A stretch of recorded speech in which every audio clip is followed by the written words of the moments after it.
مجھے ایک دوست آ کے بتانے لگے، کہنے لگے پیٹرول مہنگا ہو گیا ہے، اور میں نے جا کے فیکٹری کے مالک سے کہا ہے کہ میں 45,000 میری تنخواہ ہے اور میرا 19,000 کا پیٹرول لگ جاتا ہے، تو مجھے کچھ تھوڑی سی آپ بھی مہربانی کر دیں تاکہ کم از کم میں پیٹرول تو موٹر سائیکل کا پورا کر سکوں۔ تو مجھے کہنے لگا کہیں قریب نوکری دیکھ لو، میں تو یہی دے سکتا ہوں، وہاں اپنے قریب دیکھ لو، اگر تمہیں مسافہ زیادہ لگتی ہے اور پیٹرول زیادہ لگتا ہے تو بس۔ وہ کہتا ہے پھر میں وہاں سے توہین اپنی کرا کے تو نکل آیا، کیا کر سکتا ہوں؟ ایک تو حکومت نے رسوا کر رکھا ہے، اور ایک یہ کہ جہاں جاتے ہیں وہ بھی غصہ ہم ہی پہ نکال دیتے ہیں۔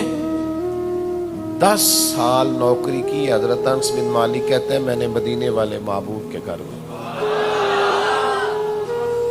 10 سال حضور کا غلام رہا ہوں، اور میری ماں چھوڑ گئی تھی، یا رسول اللہ یہ آپ کے گھر میں غلامی کرے گا، خدمت کرے گا، گھر کے کام کاج کرے گا۔ فرماتے ہیں پہلے تو حضور مجھے بلاتے تھے تو بیٹا کہہ کے بلاتے تھے، کبھی احساس ہی نہیں ہوا۔ اور فرماتے ہیں پھر حال یہ تھا کہ 10 سال حضور کے کاشانہ نور میں رہا ہوں، حضور نے کبھی اوف تک نہیں کہا۔ بہت ساری جگہوں پہ ایسے معاملات ہوئے کہ ڈانٹ پڑ سکتی تھی، جھڑکیاں مل سکتی تھی، میں محسوس کرتا تھا کہ یہاں ڈانٹ دیا جاؤں تو حرج نہیں، پر کریم نے اف تک نہیں کہا۔ یہ کس نے ذروں کو ملایا اور صحرا کر دیا؟